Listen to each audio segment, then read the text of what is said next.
It's Muppeturgy, and just for the hell of it, we're back to talk about the Pearl Bailey episode of The Muppet Show. Yay! They don't know we took a break.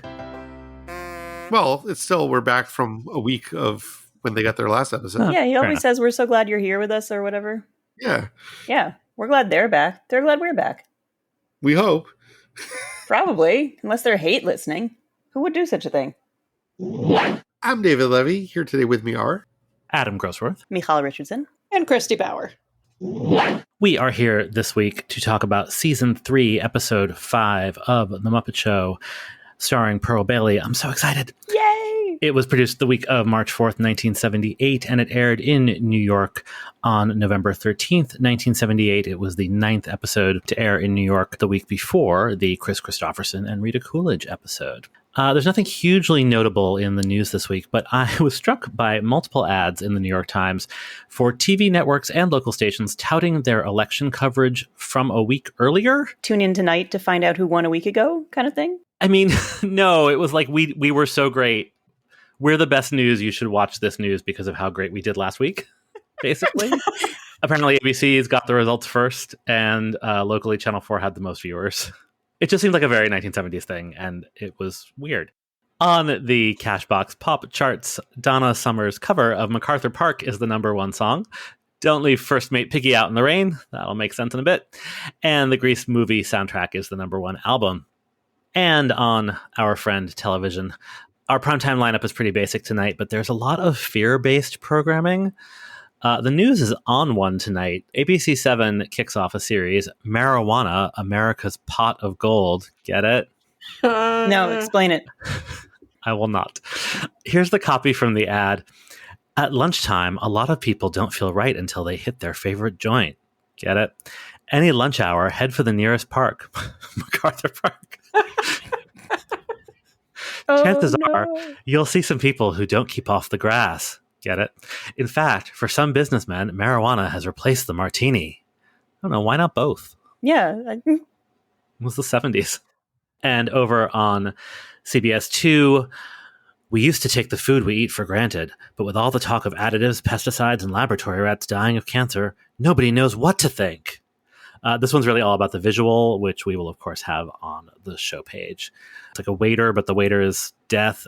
It's scary. The NBC movie, counter-programming football, is Betrayal, not the Harold Pinter play. The true story of a vulnerable woman who turns to a psychiatrist for help. Instead, he lures her into a sexual relationship. Jesus and Christ. It starred Leslie Ann Warren and Rip Torn. No thanks. Right? Like, sometimes I complain about these generic titles because they're hard to search for and watch, but no, not interested. I mean, change psychiatrist to obstetrician and it's waitress. Right. Then it's a hit musical. Wow. Ooh. Just saying. To introduce our guest star, that's what I'm here to do. So it really makes me happy to introduce to you. Pearl Bailey, often known as Pearlie May, was an actress, singer, comedian, best remembered today for leading the all-black company of Hello Dolly on Broadway and providing the voice of Big Mama the Owl in Disney's The Fox and the Hound. Born in 1918 in Newport News, Virginia, she moved to Philadelphia as a teenager, and it was there that she made her stage debut at age 15, winning $5 in an amateur talent contest. She was offered a 2-week contract, but the theater closed during her gig, and she never got paid. Rude. Didn't deter her, though, and she worked her way up, winning Amateur Night at the Apollo and eventually touring with the USO during World War II. Her first really big break came in 1944 when she secured a solo spot at the famed New York City nightclub, the Village Vanguard. This enabled her to book gigs with the likes of Cab Calloway and Duke Ellington, and in 1946, she made a knockout Broadway debut in St. Louis Woman. She won a Donaldson Award as Best Newcomer for that performance, which was the major New York Theater Award before the Tony Awards existed. Her career was off and away, making records, performing in additional Broadway shows, and appearing in films. After a rocky romantic life in her 20s and 30s, leaving behind an indeterminate number of failed marriages, she married jazz drummer Louis Bellson in 1952, and they stayed together through his death nearly 40 years later. They had 2 children, which may be why her resume is mostly focused on her recording career in the early 60s. But in 1967, she made her biggest splash yet when producer David Merrick revitalized the original Broadway production of Hello Dolly by replacing the entire cast with black actors, led by Pearl Bailey and Cab Calloway. It was the first time Broadway had seen this happen, and it breathed new life into the show, which would go on to become the longest-running show in Broadway history for a time, and eventually feature other Muppet Show guest stars in the lead during its lengthy run, including Phyllis Diller and Ethel Merman. Pearl received a special Tony Award for her performance, and she would become closely associated with the role, recording a cast album, taking the show on the road, returning to Broadway in a 1975 revival, and even recording a television special with original Dolly and future Muppet Show guest star Carol Channing. They actually did 2 specials together, but one was just the 2 of them. While appearing in Hello Dolly, Pearl wrote the first of several books, an autobiography called The Raw Pearl. She was very involved in Republican politics as well. In 1970, President Nixon appointed her Ambassador of Love, Like, which I assume was like a calm down about civil rights sort of yeah. position. I don't know. Republicans, man. Depends on your definition of love, I guess. Just sounds like a song from Hair. In 1975, she was appointed Special Ambassador to the United Nations by President Gerald Ford, a position she held under 3 presidents. She sang as part of the second Reagan inauguration festivities, and Ronald Reagan awarded her the Presidential Medal of Freedom in 1988. Also in the 80s, when she was in her 60s, she pursued a college degree in theology from Georgetown, graduating in 1985 at the age of 67. She died in 1990 at the age of 72. As the Broadway nerd that I am, of course, Pearl Bailey looms large in my pop culture viewfinder, but I'm wondering, for the rest of you, what your associations are with her other than as the guest star of one of the best episodes of The Muppet Show. I'm a huge fan of the cast album that her cast of Hello Dolly did. I think it's worth seeking out if you are a fan of the show or are a Broadway history nerd in general, because it's not necessarily a carbon copy of the original album. Like, there are keys that are different. Like, it just has, there's a quality to it that Gets an overture that the show didn't have before. Yeah, it's amazing. But yeah, that's my primary association is the Hello Dolly of it all. But she was one of a kind. Anything else? No one's going to talk about like Duncan Hines commercials or Fox and the Hound or. Oh, that was her, wasn't it? The Duncan Hines commercial. Yeah. I'm only just now connecting that. Yeah. Now I'm suddenly having a memory, but really I only associate her with this episode. That's fine. That's allowed. I will seek out that cast album, though. One of my first live theatrical experiences in COVID times, still during, was Goodspeed Musicals comes up a lot on this podcast for some reason in Connecticut. They did a sort of outdoor tent series, and they did a one-woman show called Ambassador of Love about Pearl Bailey's life, which did not really mention her politics at all. But it's the sort of thing that I imagine is going to get done a lot, and it was quite good. And just, if you want to hear some good songs sung presumably well by whoever's performing it where you are, and you're interested in Pearl Bailey, I would say seek it out. It was a nice way to be back at a live performance. And other than that, and I was like, oh, Pearl Bailey from The Muppet Show was kind of my. It's not why I went, but I was like, yeah, sure, I'll learn some things, and I did. Why don't you get me started? Well, I think we've all tipped our hands, but David, what'd you think? As I said, one of the best episodes of The Muppet Show. It's a lot of fun. It holds up to repeat viewing. It's got a little bit of this, a little bit of that, a little bit of something for everyone. Michal? Yep, ditto. A lot of these episodes, once we've watched them a few times, I will think to myself, yeah, good thing I won't have to watch that again for a few times, or like I think I've had my fill of that for a while. But yeah, this one I know I will come back to. This is an easy episode to show people if they're not sure whether The Muppet Show is for them, because it is such a shining example of what The Muppet Show can be. There is so much to love in this episode. It features my favorite one-off Muppet of all time. I'm pretty confident that I can say that. There are fantastic musical numbers, and there is the astonishingly Muppety Pearl Bailey. She's so much fun to watch. She's got this mischievous look on her face every time she sings, like she's thinking of some kind of private joke and then looking back at us and remembering that we're here, and she's also performing for us, but also for herself. She's like on her own planet, and it's a Muppety planet, and she fits in very nicely. Christy?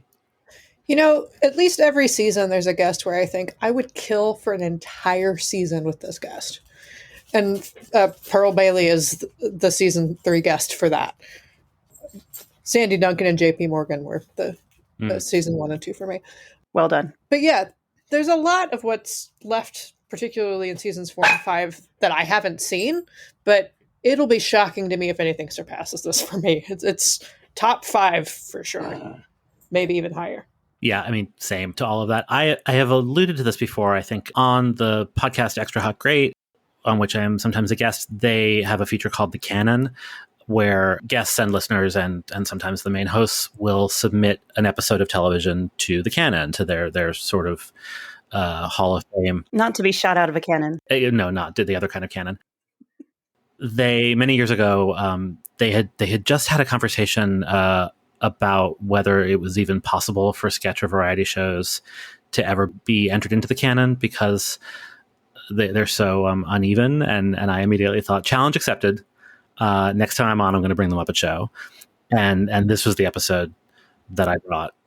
My argument at the time was it was a bit of a cheat, because I basically argued it's not really a sketch show. It's really a sitcom that occasionally has some sketches. And we've definitely talked about this. I've sort of changed my opinion on that as we've been doing this podcast, and whether that really makes a good Muppet Show episode or not. But in this episode, I think it absolutely does. I mean, it's certainly, I think, the best backstage plot we've seen, the most cohesive backstage plot we've seen so far, with the best payoff. It's just a perfect episode, and I never get tired of it. And it did get into the canon quite successfully, and it's in my personal canon. It's my favorite. We'll see. We've talked about my bad memory also, so we'll see if that changes. Now we'll tear it apart. We'll see. I don't think we're gonna. I don't even really have a nit to pick on this one.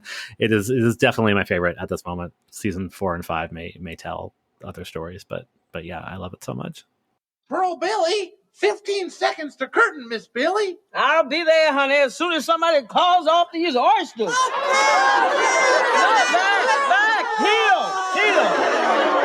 Oh, clam up. Usually you would find pearls inside of oysters, and today Pearl finds some oysters inside her dressing room. I have no further insight. They're just oysters there.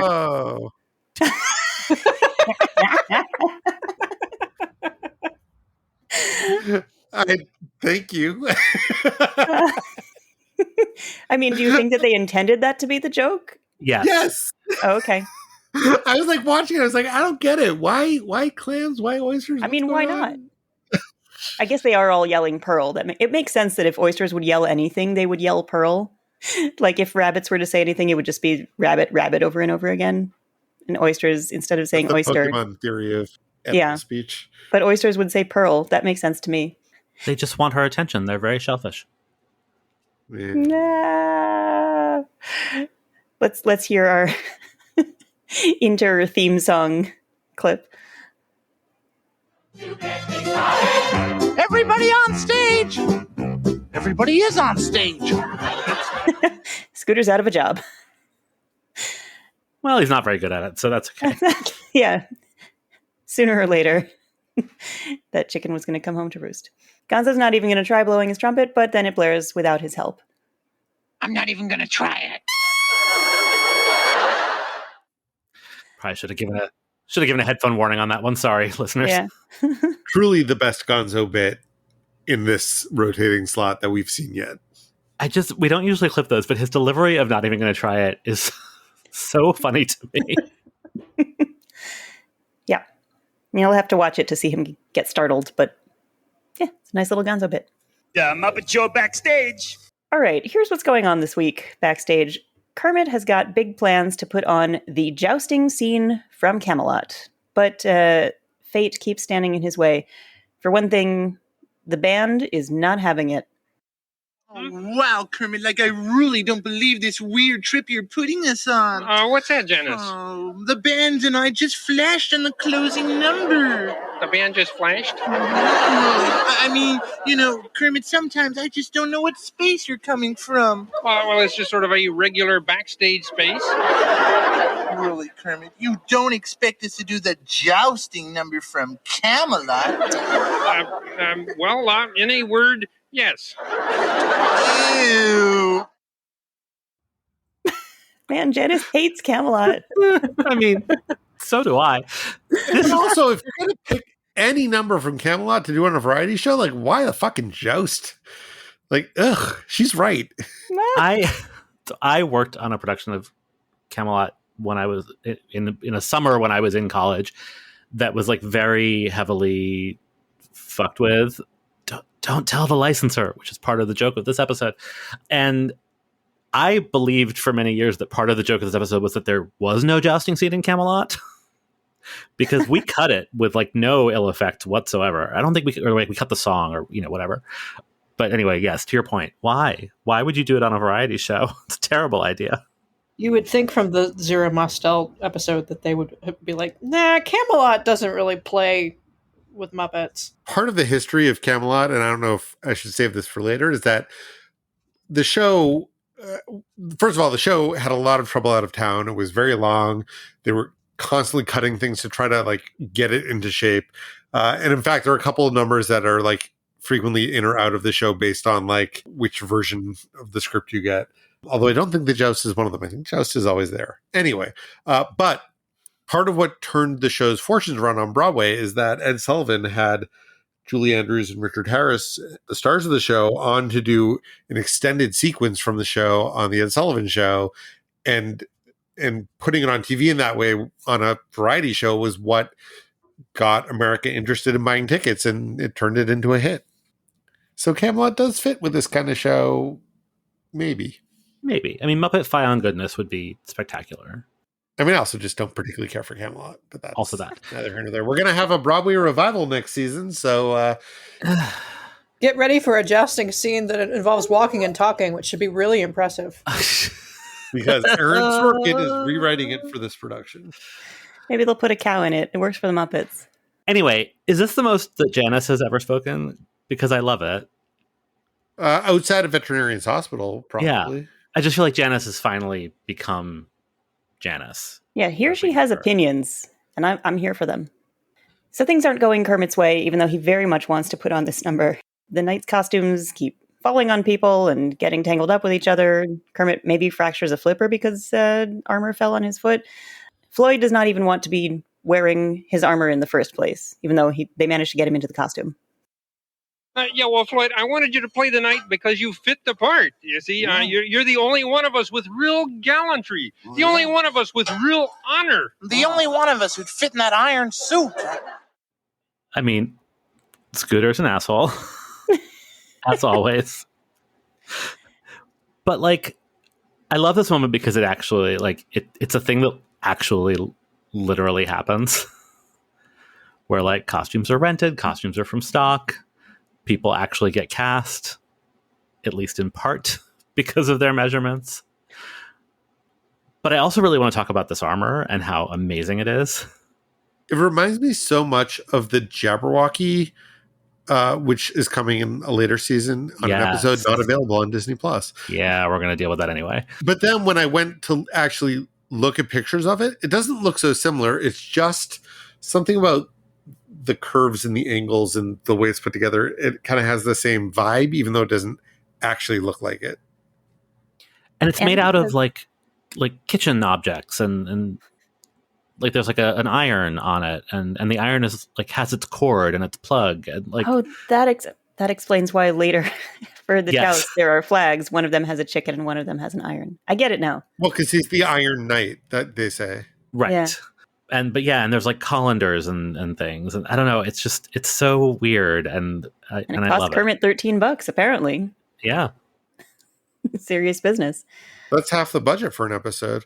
So the most daunting obstacle standing in Kermit's way turns out to be a financial one. Boy, oh boy, Chief, are we in trouble? Well, what now? Well, you know how you're planning to do the jousting scene from Camelot? Of course, that's the show's big finale. Well, the people that published the music from Camelot just called.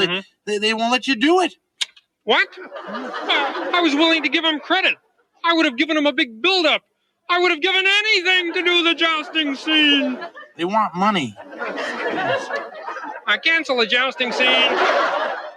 Kermit does this great double take when he says they want money. And the way he says it's the show's big finale, it's There's a lot of great acting from Kermit this episode.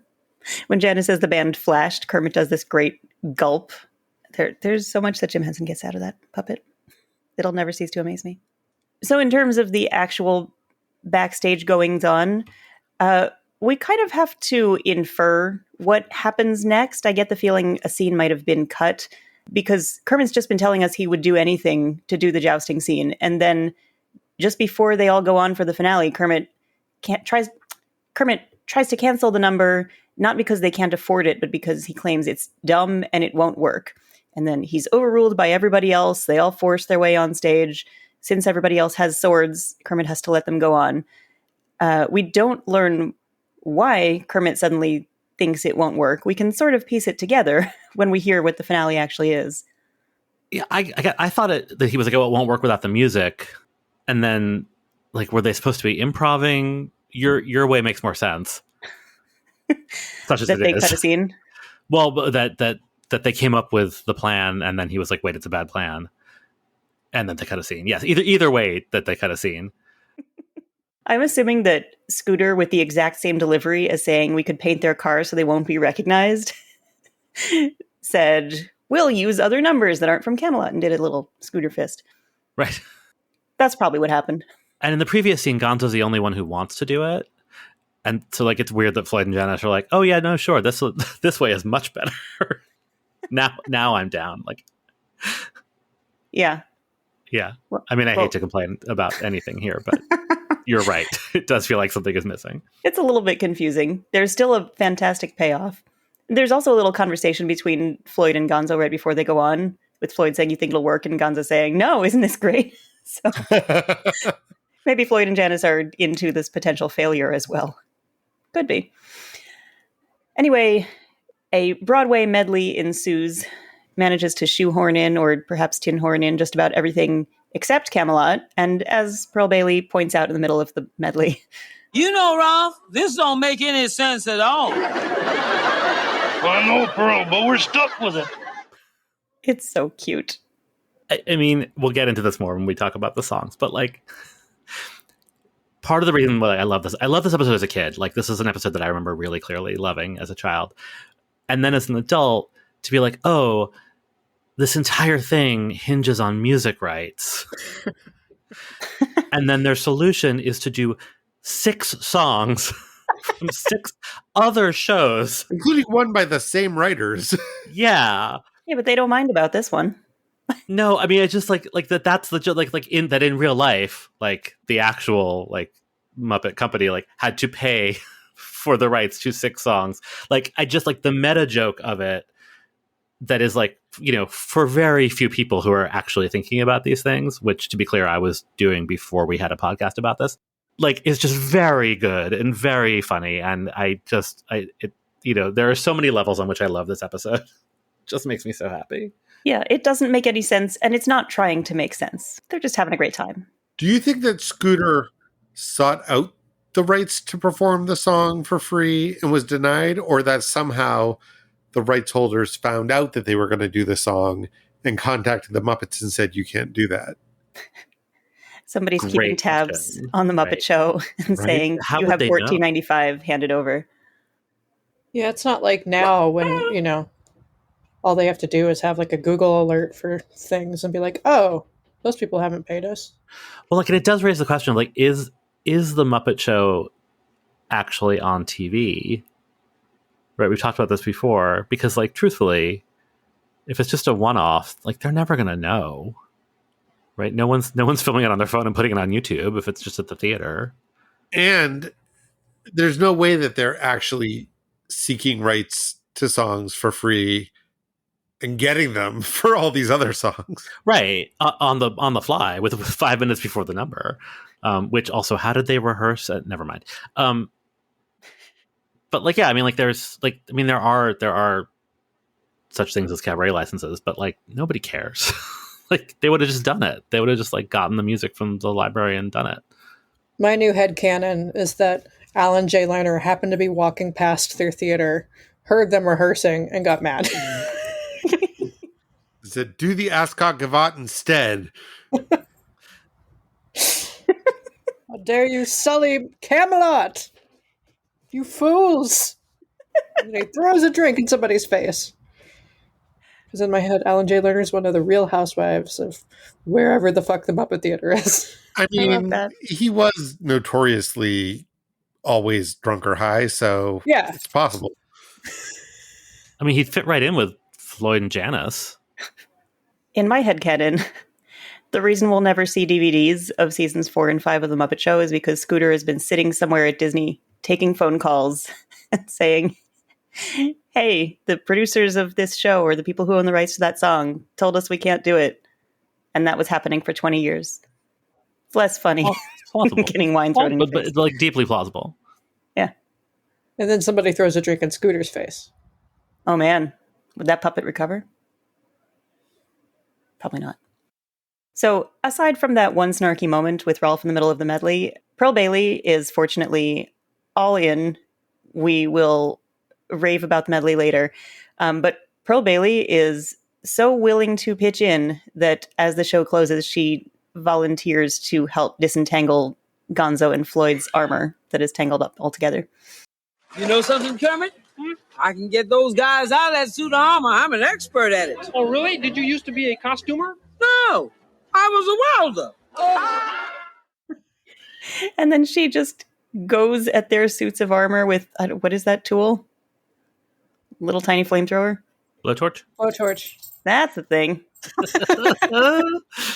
I feel like we've had this conversation before. We have. We absolutely have. I'll just never learn that word. Sorry, everybody.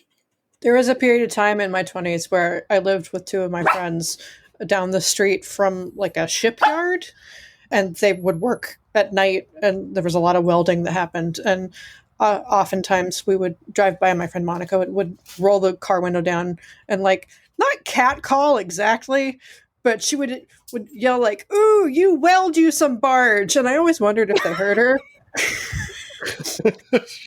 Yeah. Welders, man. Welders, man. They've got those teeny tiny flamethrowers. Look, they could be making creme brulee. You don't know. Yeah. That's what flamethrowers are for, though. Yeah, I have one of Big those. creme brulee. I'm sure that's how the Swedish Chef does it. Speaking of food that bites back, all right, you guys. No, it doesn't bite back. It doesn't have any teeth. Yeah, we are nearing the halfway point of the Muppet Show, and finally, it's time to introduce everyone out there to quite possibly my just very favorite Muppet ever. It's the avocado! You guys, it's the avocado. I've been waiting to just talk about the avocado. How'd you like that? I don't know. I'll ask the avocado. Well, what'd you think? Ooh, loved it, loved it, loved it. That's amazing. No, it's not. He's been a Pearl Bailey fan for years. I love that avocado so much. I just love the phrase, I don't know, I'll ask the avocado. It sounds like a euphemism for something. Yeah. Use that phrase in an email today. I don't know, I'll ask the avocado. It's just so random because, like, that's the whole introduction to the avocado. Yep. And there he is. He pops up in the booth. Yeah, and he loves it. Loves it, loves it, loves it. I know. The unabashed enthusiasm and this just total non sequitur of I'll ask the avocado. There's so much to love. And it's adorable. It's this tiny little So avocado cute. with a tiny little mouth, and he loves Does it, not loves have it, teeth. loves it, with no teeth. And Sunglasses. these little green sunglasses. Oh, I love the avocado so much. He reminds me a little bit of the 7-Up spot with the sunglasses. Oh, yeah. Different shape, but, you know. But better because he's an avocado. Oh, well, sure. There's like an appealing androgyny to it. I mean, they do use male pronouns for it, but like it's also sort of the Janice voice.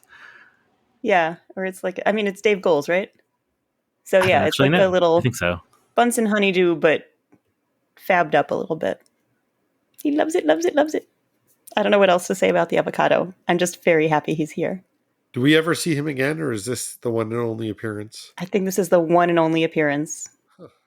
Right. I feel like we should keep an eye out. Like, I feel like the puppet will probably pop up again. I don't know that. It just feels like something that they would reuse. At least in a Muppet food. like in a salad. But Don't say that. I just love how random. Like, it just Yeah. no explanation ever. Yeah, at all. I don't know. None. I'll ask the avocado. It's just hanging out. Yeah, this is the only appearance listed on the wiki. And if you had bought the Statler Palisades action figure in 2003, you could have gotten the avocado as a pack-in. Statler comes with an Whoa. avocado. With the avocado, excuse me. Makes slightly more sense than the laptop that comes with the Lego With Statler. the Legos. Statler doesn't know how to use a laptop. He had a YouTube series. Of course he knows how to use a laptop. Okay.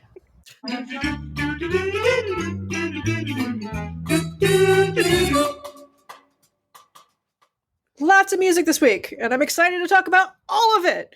Even the Yay! stuff that's repeated. That's how good it is. So, at the very beginning of the episode, Pearl Bailey takes us to church. My life is a testimony. Yes, it is. Yes, it is. Oh, yes. Yes, it is. My life is a testimony. Yes, it is. Yes, it is. Yes, it is. Yes, it is. Someone needs to hear God's love is always near. And my life is a testimony.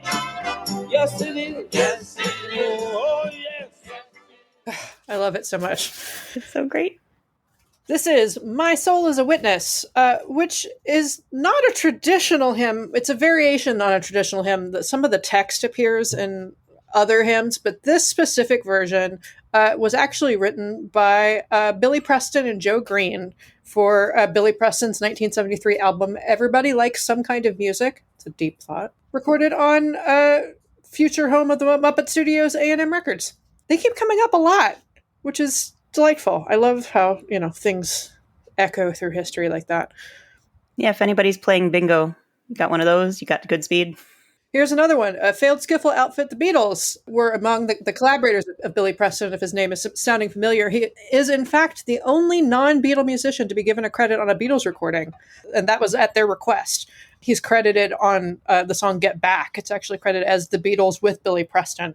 He was a big session keyboardist in the 60s, and he worked with, everybody. He worked with Little Richard, Ray Charles, the Everly Brothers, the Rolling Stones. And then in the 70s, he sort of branched off as a solo artist and had several hits, including Out of Space, Will It Go Round in Circles, Nothing from Nothing. And also he co-wrote You Are So Beautiful. And Joe Green, his co-writer, is still with us. Billy Preston sadly died in 2006. And Joe Green was a popular session backup singer because he was a male soprano, big in the 60s and 70s, and was a major collaborator not only of Billy Preston's, but also Quincy Jones and a few other people. Yeah, so this is Pearl Bailey with backing choir in full church choir robes of Muppets that includes a really odd assortment. Because there's some pigs, some whatnots, Zoot, Janice, Wayne, and Nigel. And Nigel is going for it. Oh, Nigel is living his best life. Janice too. Janice's tambourine makes me very happy. It's so cute. Bold of them to start with a clapping number, since that's the least convincing thing that Muppets do. There's a lot of clapping in this number. The tambourine works somehow, I guess, because it's easier to hit. And I feel like there is a way to have convincing clapping that they probably, if they needed to do this today, they could do it with technology, whether that's just with a magnet that turns on and off or something. But here was literally just waving the rods and hoping that people weren't looking too closely. Honestly, I was having too much fun to worry about whether they were successfully clapping. It's a great freaking number. It really is. I feel like my opinion has evolved from season 1 when I complained about the random assortment of Muppets that we got in numbers like this, because some of these whatnots are real fucking weird looking. And I do not like them. I guess I said I had no complaints. This is my one complaint about this episode. Bring back hold George. you to that. Bring back Droop. I miss them. I want them back. I do feel like Droop is Jewish and would not be in a gospel number, but he's a consummate performer and he would do the work, so it's fine. And it's hard to believe that they would cast Zoot, who doesn't speak much. Right. I mean, and Zoot also reportedly Jewish. Yeah, no, they're all professionals. They're all there singing. And actually, to be serious, like a thing that I do love about this is that they could have easily had the vocals on this done by an actual gospel choir. And I love that it's not that. I love that it's our regular Muppet voices. It just, and they sound great, but like, yeah, it just makes it Muppety, and it's not like Pearl can't carry the number with her voice, so why not? It's so charming. Before we move on to the next thing, I have to shout out something random, which is that when Kermit introduces this, he mentions a chill running up his spine, and it happens twice, and it's like a quick thing, and it looks like a golden snitch, and I think it's the combination of it looking feathery, but also there's like a tinkly quality to it. The sound cue is really weird. Like it's very for children, like, right? It's like very Sesame Street-y. Yeah, a little magical moment when a chill runs up his spine. Yeah, and a little creepy. It's okay. Yeah. I do also want to shout out the set, which, like, for all the times I've watched this episode, I actually don't think I've ever really noticed, like the stained glass columns and just like that opening light cue. Like, it's really pretty in an episode that feels like it cost a lot of money in a way that we maybe have never seen on the show until now. I was like, here's a thing you could have easily done on a bare stage, and you didn't. Yeah, I was thinking about that for the finale, but it hadn't occurred to me to think about that for, wow, somebody spent a lot of time making those stained glass columns. Right. Well, that's what I mean. Like the finale, they kind of needed it. So this could have been like where they cheaped out, and they didn't. Yeah. No wonder they recycled the UK spot. Exactly. That's actually probably exactly why. Good point. Not that I'm complaining. If there's one thing that I would complain about in this episode, and it's a minor quibble, it's the next bit, which is another one of those chickens sort of plucking out a song bits.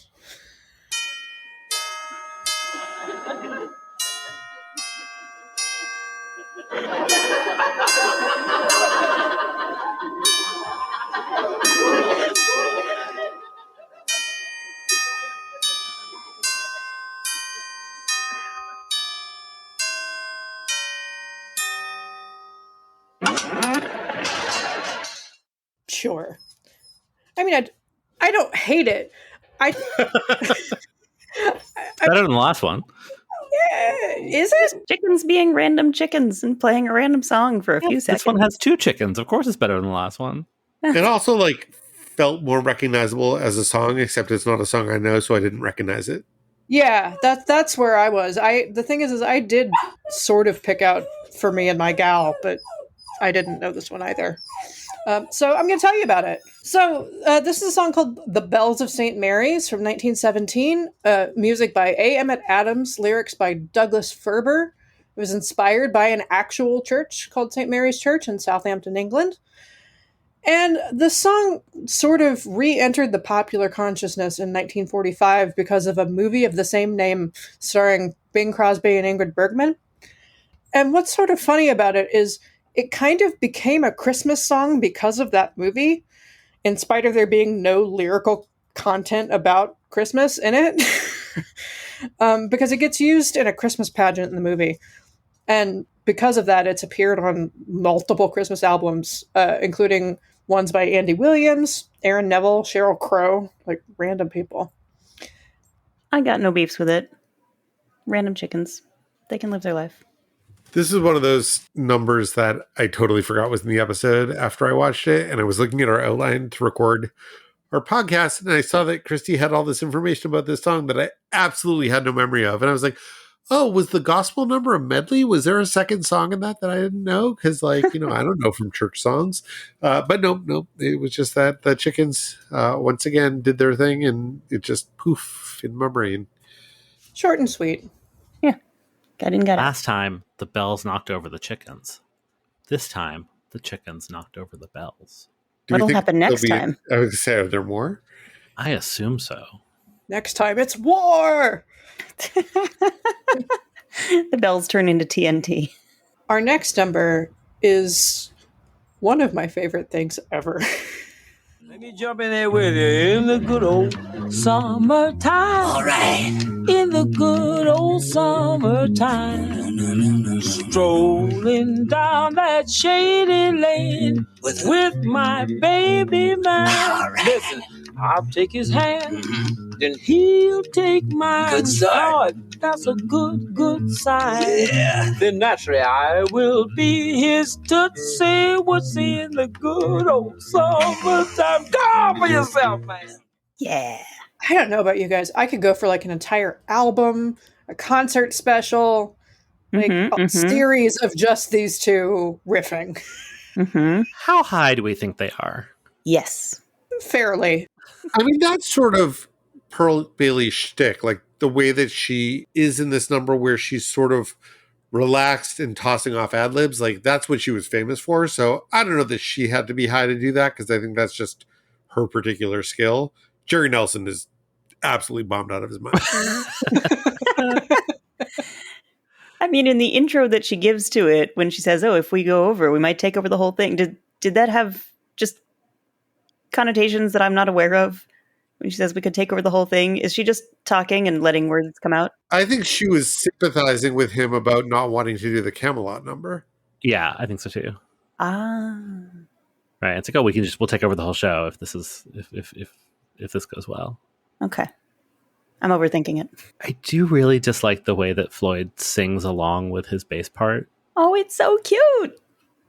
He's just so happy to be rocking out. That's true. It's my only complaint about this number. Obviously, I've now said that twice about the episode, so I guess I keep lying. There you go. As Pearl Bailey points out, they're quibbles. Sorry, we should let you talk about the actual song, then we can talk about Floyd's outfit. So this is In the Good Old Summertime, a song from 1902. I should have said also with the Bells of St. Mary, shout out to the public domain. This is a song with music by George Honeyboy Evans, who was a Welsh songwriter and minstrel performer who bore a disturbing resemblance to Martin Short. We'll have a picture in the show notes. Only minstrels in the building. And lyrics by Ren Shields, who was a vaudevillian that I could not find a picture of, sadly. So who knows what he looked like or who he looked like. And here are some other song titles by these fellows, because we always enjoy these lightning rounds. Together and separately, their songs included Come Take a Trip on My Airship, Standing on the Corner Didn't Mean No Harm, Look Out for the Hoodoo Doo-Doo Man, Papa Please Buy Me an Airship, Whoop Whoop Whoop, Make a Noise Like a Hoop and Roll Away, and the Hula Boola Glide. 2 songs about airships? 2 songs about airships, yeah. I almost threw in a third one just to be like, name the one that I made up. When we have our pop quiz episode, you can make up as many airship titles as you want. So, funnily enough, just like the Bells of St. Mary's, this is another song that had a resurgence thanks to a mid-century movie. This time in 1949, MGM musical movie, also called In the Good Old Summertime, starring Judy Garland, which, funnily enough, was a musical adaptation of The Shop Around the Corner. If you're thinking, wait, what? Yes, it's not the only one. She Loves Me is also a musical adaptation of The Shop Around the Corner. And yes, it's the same Shop Around the Corner that inspired the movie You've Got Me.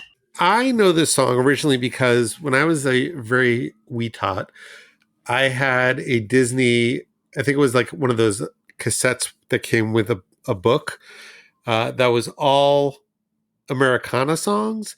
And it had pictures of Mickey and the gang on the cover, but their voices weren't on the album. It was just some like random like studio chorus and maybe some folk singer who I am not familiar with. So that album always confused me because I didn't understand why it was Disney but didn't sound like Disney. Especially when the number Bicycle Built for Two came on, because that has the name Daisy in it, which is obviously also the name of Donald's girlfriend. But anyway, long story short, this song to me will forever be associated with that album. And that's weird. I know. Cool story, bro. Feels on brand for us. I mean, my only association with this song is that clip of the show I've Got a Secret. I don't remember if we've talked about it on the show before. I can't remember if we've talked about it either, but it's one of my favorite things in the history of television. So Meredith Willson, the writer of The Music Man, used to regularly make appearances on 1950s game shows and pull weird stunts that involved music. And in this particular case, he managed to, with a New York phone book, cobble together a choir of people whose last names more or less spelled out an entire verse of this song. And like, not exactly like, he didn't find someone named Summertime, but he found someone named Summerstein. So it's like stuff like that. But it's really weird and really funny, and we will have it in the show notes. I think it is something that would be to the liking of people who enjoy our show. Sounds right. We can talk about their outfits? Please do. As Pearl Bailey points out, Floyd looks great in these purple threads. He's got this groovy purple suit, a little sun hat. Yeah, I have questions about the hat. In his life. I mean, not complaints, yeah, just questions. It did occur to me that might not have been a hat made for Muppets or dolls. It might have been a person's type hat that just doesn't fit Floyd well, but it matches his suit. Does it? That was my question, really. Just seemed out of place. But he says that his main squeeze gave him the suit. Is that Janice? Presumably. I mean, presumably, yeah. Yeah, I guess I shouldn't think it was canon yet. I mean, how many squeezes do you think he has? Do you really want me to answer that? Yeah. I mean, after the events of Mr. Baseman, it could have come from Scooter. Hey. Oh my. At a couple points in this number, Pearl Bailey stands up and puts her hands on her hips and says the lyrics very defiantly. It's wonderful and it's adorable, and it made me scream, "It's a pantsuit!" When she's sitting down, it looks like a dress, and just the fact that you discover that they're pants in the middle of the number is so striking. I don't know why it had that effect on me. I just love that she's wearing pants. Made me happy. It's a great print. It's this flowered. She looks very comfy, and it's like 70s without being too 70s. Like I would wear a shirt in that print today. I might wear the whole pantsuit. Well, yeah, I guess not so much in the Camelot number because of the nature of that costume, but she looks very comfortable at all times. We didn't talk about her caftan in the gospel number, and we should have. Yeah, also looks very comfortable. Just like all of it perfect. She's having a great time. You know who else is having a great time? Fozzie. Is he ever? Yeah, so our UK spot this week is a repeat of Hi Diddly D. Just for the halibut. Oh, just for the halibut? Looking at these episodes did air 3+ months apart, like 3 months and 2 weeks apart in the UK, unlike in the US where they aired consecutively. So, not quite as weird as it could have been, but sure. Chris, do you have any new Pinocchio trivia for us for the repeat of the song? No, but Adam and I did recently ride the Pinocchio ride at Disneyland. I was about to say, Chrissy and I have been to Disneyland together since we last recorded. Yeah, and it features in it a bit. We got to make a couple of Just for the Halibut jokes. So, oh, I love that. Yeah, the other riders were thrilled. I'm sure. You should have been carrying a fish and a hula hoop on the ride just so that people would ask you, what are you carrying them for? I'm going to try it next time. Yeah. Carry a hula hoop so that they can ask you, what are you carrying a hula hoop for? So you can say just for the halibut, and then they'll throw you off. I only do that on Small World. Don't drink the water. All right. Shall we talk about the grand medley? Let's do it. Oh, let's do it. So yeah, as we've discussed already, in lieu of Camelot, we get a medley of several famous show tunes from other shows, and we open with another Lerner and Lowe song, specifically the Ascot Gavotte from My Fair Lady. Every Duke and Earl and Peer is here. Everyone who should be here is here. What a smashing, positively dashing spectacle we're here to see today. You know what I love about this is every other song that comes up in this is very sort of like greatest hits from their respective shows. This one's a little more of a deep cut. So like if you aren't really paying attention, you would be like, oh yeah, this makes sense. Fancy people talking about fancy people and they're out, and yeah, it makes sense. And then like the more familiar the songs become, the more it devolves into chaos. And Lerner and Lowe didn't care about them using this one, apparently. I suspect they probably wouldn't have cared about them using Camelot either. Especially if someone paid them money. So yeah, so this is from My Fair Lady from 1956. And then, upon the entrance of Queen Guinevere, we get one of Pearl Bailey's signature numbers. Hello, fellas. Well, hello, fellas. It's so nice to be back home where I belong. You're looking swell, fellas.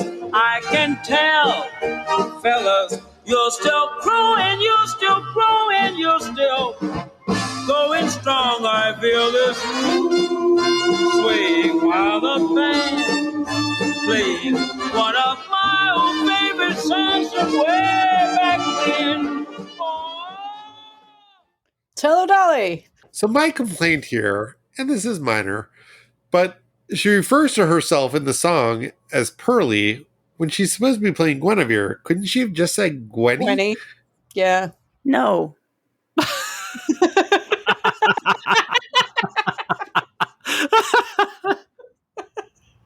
I mean, she could have, but should she have? I do kind of feel like she was like, I'm doing my number. Yeah. Like as game as she is, and as good as she is at like taking all of this seriously and acting and all of the things, I also feel like at some point she was like, I'm doing Hello Dolly.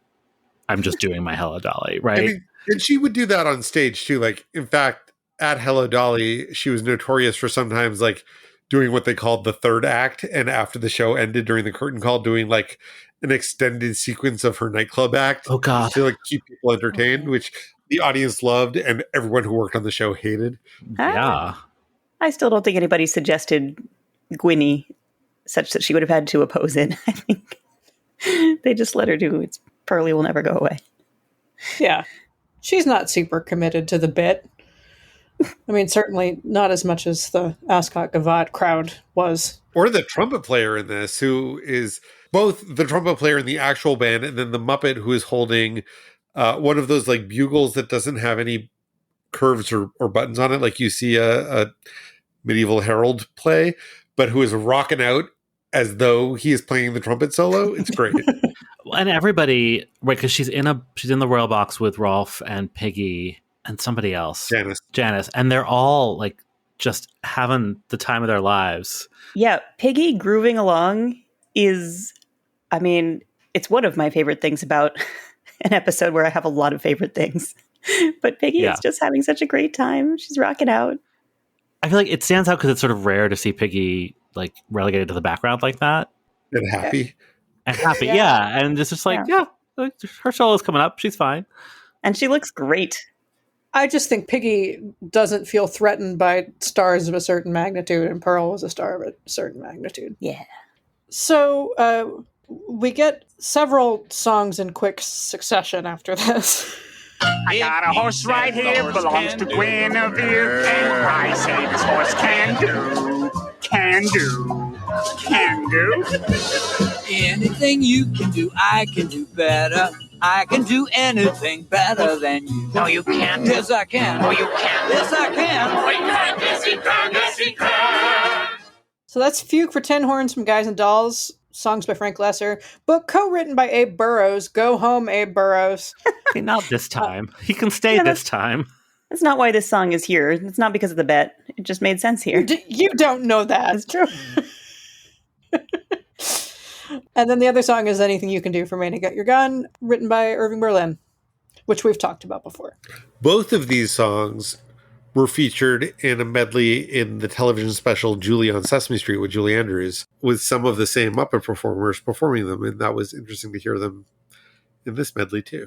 And we will put that in the show notes. I just saw parts of that today when it was shared in our Slack. And oh my God, you guys. Oh man. It is wild.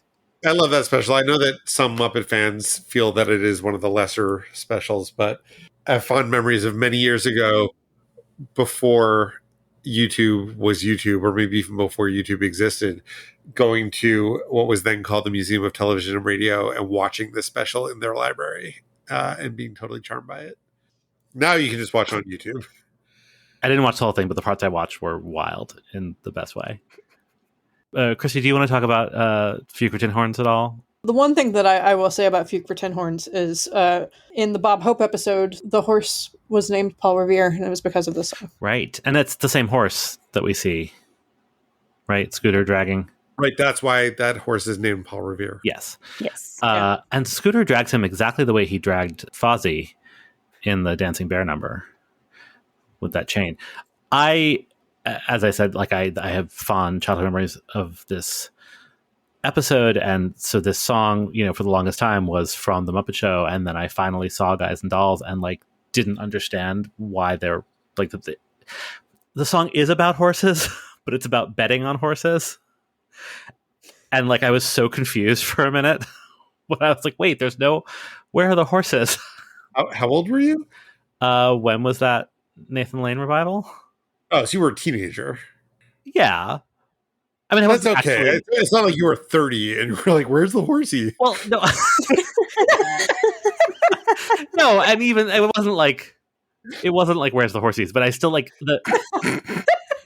I didn't understand that it wasn't a song about literal horses until I saw Guys and Dolls. And I feel like it is a song about literal horses. They're just not on stage during the song.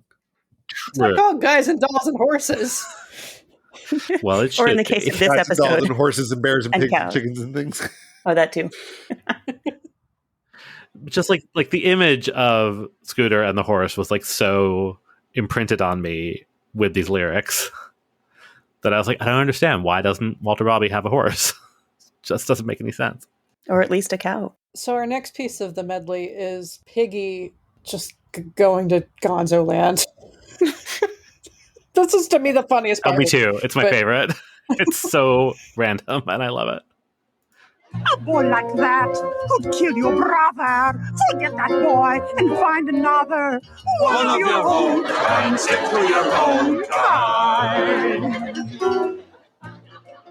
And this, we should note, is where Pearl says this doesn't make any sense at all.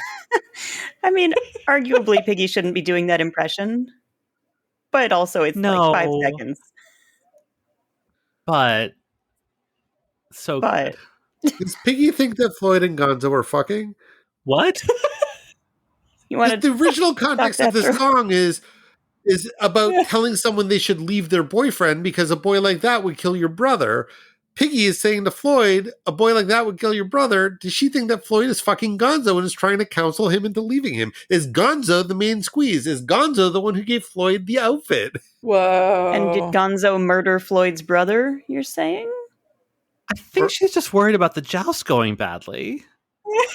I don't know. I think Pearl Bailey thinks that Piggy thinks that Floyd and Gonzo are fucking. I think that's what elicits her response. No, Pearl Bailey can't follow any better than the rest of us. She's saying this makes no sense, and she's right. She's saying it makes no sense because she can't picture Floyd and Gonzo fucking because she's a Republican.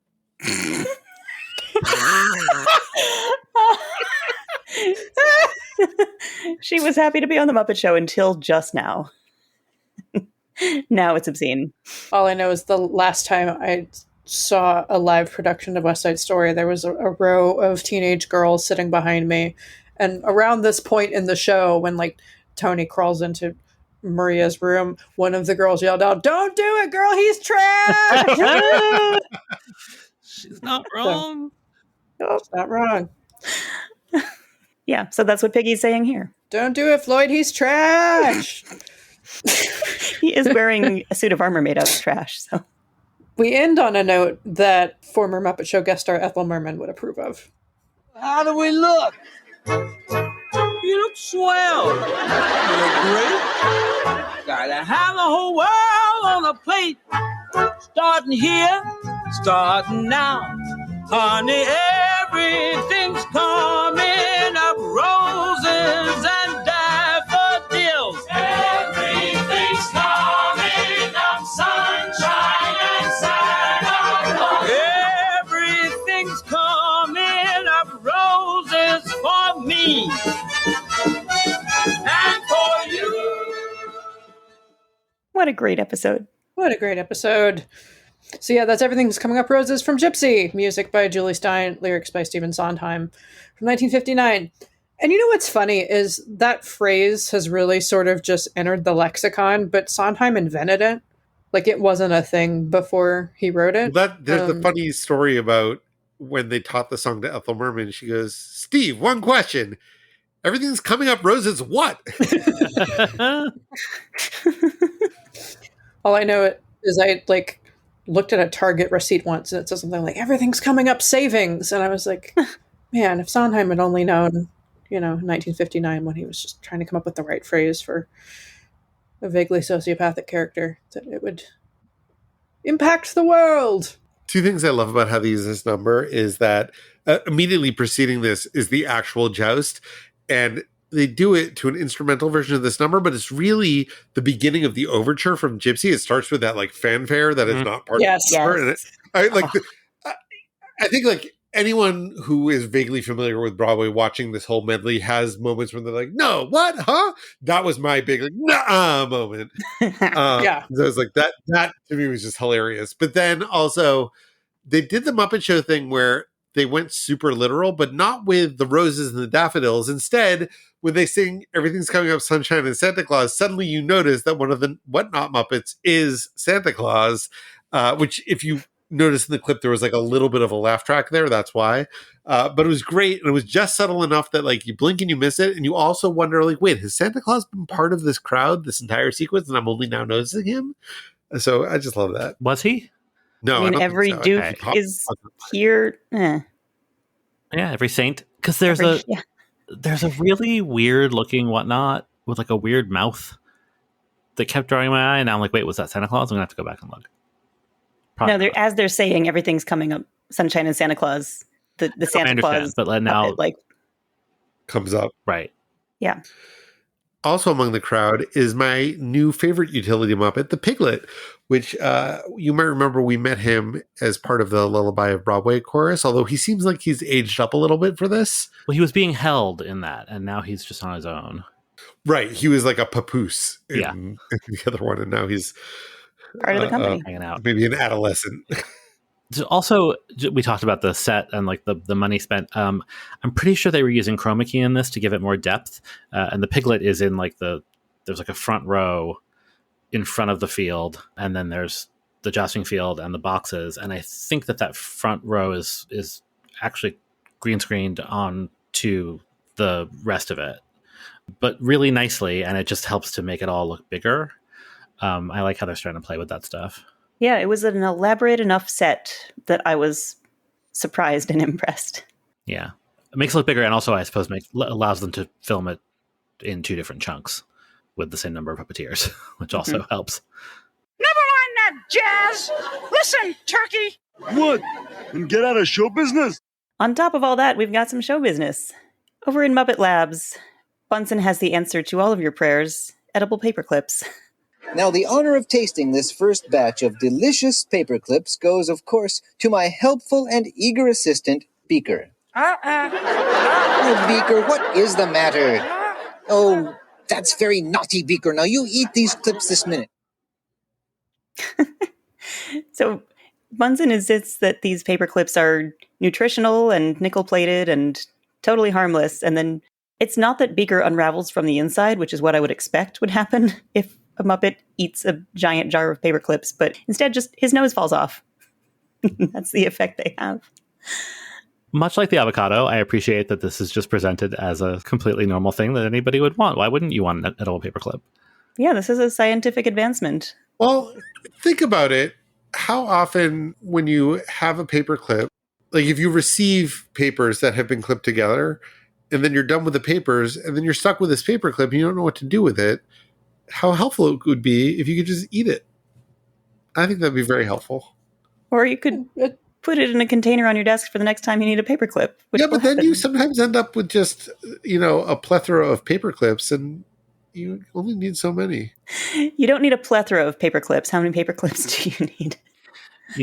It's all electronic now, but working in an office where we used to receive scripts by the hundreds, we had like literal buckets of binder clips because the scripts would be discarded, and the binder clips were like, well, we should reuse these, but what did we need them for? So right? Imagine if those were made out of Altoid. Yeah, no, David makes a point.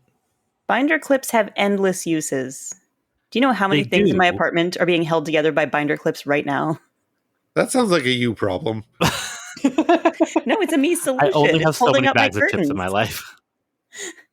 Oh, well, yeah, they seal bags of chips. They're holding up the curtains. There are other things that are not falling apart because of binder clips. Buckets, Michal. Buckets. Thanks, binder clips. I gotta say, the hit rate of all of Bunson's dry, weird comments, like I hesitate to call them jokes. I mean, they are jokes, but you know what I mean, is higher than usual this week. Like, the answer to all your prayers kills me every time. He's deadly serious. Deadly serious. Ugh. It's beautiful. And he opens the scene muttering to himself. Tinker, tinker. Yeah, fiddle, fiddle, tinker, tinker. Yeah. Like rabbit saying rabbit and oysters saying pearl. Right. Well, now that Beaker's lost his nose, friends, we have to use one of my favorite lines of all time. Right after I don't know, I'll ask the avocado. Poor fellow lost his nose. How will he smell without it? Same as always. Terrible. What a great episode. There's a Muppet news flash. There was an explosion at the hat factory. Then guess what? Hats fall on the newsman. It's a fine use of 7 seconds. Meanwhile, on Pigs in Space, today on the Swine Trek, the ship and its crew are all turning edible. There's no time for that now. We must either find out our position or we will perish. Oh, which is it to be, Link? Prunes. Prunes? Prunes was not a choice. This is a pencil-shaped prune. Wait, I see by the readout here that we are passing through a field of deadly snacker waves. Snacker waves? Prunes was not a choice. Use that in an email today. Anyway, everything's turning into food. Miss Piggy turns into a chocolate cake. Link turns into a cauliflower. Dr. Strangepork's readout from the machine is now a frozen chicken dinner for 2. We don't find out how they survive on a spaceship that has turned into food. The crew have started to eat the ship. I find that a bit hard to swallow. The crew is eating the ship? Are you going bananas? No. Scallions. I love that his Dr. Strangepork's voice and the Scallion's voice are just... They've always been the same. I never noticed before. That's a good point. Piggy does this thing where I don't know if because she doesn't know she's turning into cake. She tosses her hair, which is no longer there. It's very funny. She keeps doing it, and she does it when her hair is tied back in that net for the finale when she's dressed in the... I don't know what to call her costume, but she still does the hair toss because that's just what Piggy does. Yeah, she's wearing a snood. Shout out to snoods. I just love excuses to use the word snood. They don't come up very often. Because I'm me, I appreciate that there seems to be an internal logic to this, and I've decided that the inanimate objects on the ship don't change shape, but they do acquire flavor, right? Like he eats the readout, like the printer paper, but it tastes like the thing. But the pigs' heads turn into food, and I like that. And I think it's actually just a practical issue or a joke issue, but I decided to not be pedantic about it and make an excuse for it instead. The funniest part is when they're eating the receipt or the printout, whatever it is, and he says it's chicken dinner for 2. The for 2 part kills me. How could you tell by tasting it? It's by the length of the printout. Sure. It's a CVS receipt. Yeah, it now says why? I mean, and pigs are already delicious, so it seems redundant, but you know. But imagine if they tasted like chocolate cake. I can't imagine that. I don't know what pigs taste like. I'm sure they're great. Yeah, fair. At the top of the sketch, the camera spends a really long time in this close-up on Link's hand while he is attempting to chart out where they are. And I get the feeling Jim Henson was very proud of himself for being able to draw this as a puppet while looking down at a monitor. If the timeless endlessness of eternal space is about that big, and then our spaceship is down here, possibly. Or Excuse me, Link, what's in the corner there? That's a ducky. Sausage is very funny. Yeah. But yeah, like he's drawing left-handed, and can he even see it? I guess he can see it on the monitor. Yeah, I mean, they didn't need to spend that much time on it, but the fact that it concludes with "that's a ducky" makes it worthwhile. Link also feels like, I mean, like not quite like Janice, who I feel sort of emerged fully formed in this episode in a way that, like, we've just never really seen her as a character outside of Vets Hospital before. But like Link's evolution is something I'm finding delightful. He knows how to draw a ducky too. Ish. It's a pretty convincing ducky considering it was drawn by a puppet. Fair. At the dance, some of the dancers are already in their knights and medieval costumes. So we've got knights in armor stepping on their dates. We've got a guy supporting his wife and child, literally. And there's an exceedingly clever pig. Are you a real professor? Of course, I hold the chair of philosophy. Oh, where's that? Right here. He's holding a chair, in case anybody was confused. You know, I get that there's no official voice for our girl Mildred, but it's exceptionally weird for Louise Gold's voice to come out of her. I don't know. Because she's British? Because she's actually a woman? Because she's actually a woman. She's actually a woman, I think, is part of it. I just noticed that the background dancers in this, like the ones who don't get their moment to give a joke, are getting weirder and weirder. Like the very first couple you see, there's a pink lady with like a horn coming out of her nose. And later on, there's someone wearing just like a very large tutu who doesn't ever get a line. And just, I mean, like, that's who go comes on to with it. your bad self, Muppet Workshop, you know? Yeah. That's who's in the Muppet Ballroom. Makes sense to me. Are they the whatnots from the gospel number? I don't think so. Ooh, terrific, wonderful. Say, is your friend the avocado here some kind of professional critic? Nah, he's just unemployed. You should go to work. Try to make something of yourself. Ooh, like what? Guacamole. Ooh, like what? I love the avocado. Oh, I just realized what the accent is. He's from California. Right. It's a Valley Girl. Yeah. Now it's even funnier. And he loves it, loves it, loves it. Do we think that they started with this joke and worked backwards, and that's why they had the avocado? I do think that. I think somebody just built an avocado and it was the cutest damn thing anybody had ever seen. And then they wrote a guacamole joke. Yeah, I'm on Team Puppet first on this. Entirely possible. We have once again reached the end, if not of our episode, at least of our outline. So does anyone have final thoughts they'd like to share? I don't know. Let's ask the avocado. I didn't like it. What'd the avocado think? It's the bits. Thanks for listening to this episode of Muppeturgy. Tune in next week to hear our impressions of the Gene Stapleton episode of The Muppet Show. You can find us on Twitter, Instagram, and Facebook at Muppeturgy or on the web at Muppeturgy.com. If you like what we're doing, please spread the word with a rating or review wherever you get your podcasts. Our theme music was composed and performed by Christy Bauer. Our show logo was created by Todd Brian Backus, and this episode was edited by me, David Levy. Loved it, loved it, loved it. It's got so much to love. It's got one of my... No, I'm going to say it one more time because I keep saying one of. No, the avocado is my fucking favorite. There's your bonus clip. I thought we had it in the MacArthur Park stuff, and nope, it's that. Yep. Just fucking love the avocado, you guys.